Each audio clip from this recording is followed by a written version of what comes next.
Adın nədir? Şimşək. Sən şimşək kimi çaxırsan. Nə süd verirsiniz ona? Təbii ana südü. Buzovların səhər yeməyi.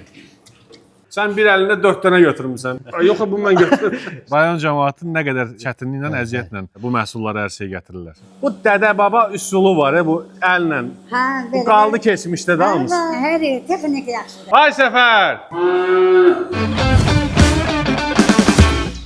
Hə, çoxdandır səfərlərə çıxmıram, lap darıxmışdım kənd üçün. Bu dəfə Bakıdan təxminən 2 saatlıq məsafədə yerləşən Qubaya getdik. Asfalt yolların rahatlığı öz yerində, amma mənə toz duman olsa da bu kənd yolları ləzzət eləyir. Kənd adamları ilə yol üstü söhbət eləməyin də öz yeri var. Qardaş, yorulmayasan. Nə iş görürsən? Nə qəşəng kənddir bura?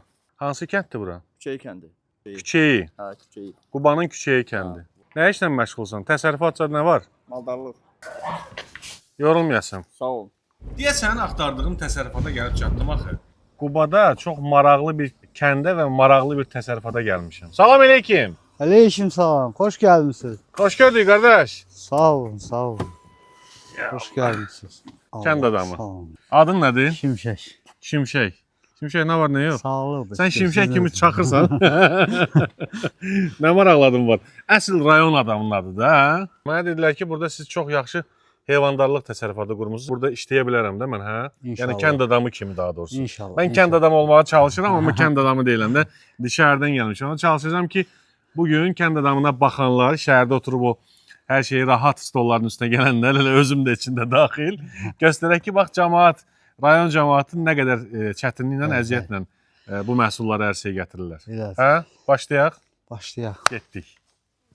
İçəridəki səliqə səhma, təmizlik, nizam-intizama baxanda adamın ürəyi açılır.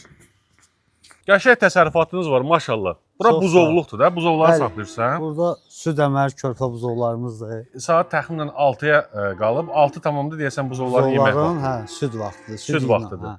Nə süd verirsiniz ona? Təbii ana südü. Burada mən işləyə bilərəm, hə, yox. İşləyə bilərsiniz. İşlədəcəksən məni. Bəli. Qaydalara əsasən biz nə etməliyik? Dezinfeksiyadan keçməliyik. Heç kim yoxdur burada. İşçilər buradadır. Səfər! Ay Səfər!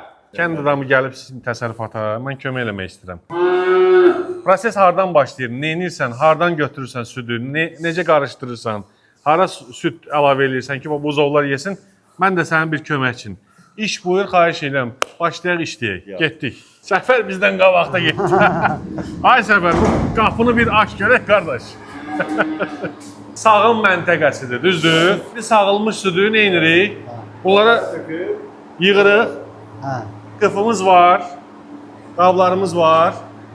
Hamısına süd əlavə edirik və gedirik buzovlara verməyə. Hə. Adamlar dövlətin də dəstəyi ilə yaxşıca iş qurublar. Yeri gəlmişkən, elə buradakı süd sağım avadanlıqları və aqreqatların hamısını Şimşəkgil güzəşlə alıblar. Belə qabın biri 2 litr yarım süd tutur. Qablara yığdığımız südləri 40 dərəcəyə dək isitmək lazımdır.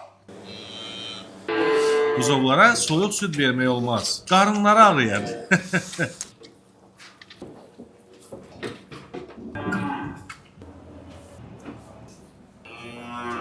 Burada 3-4 günlük təzə doğulmuş körpə buzovlar var.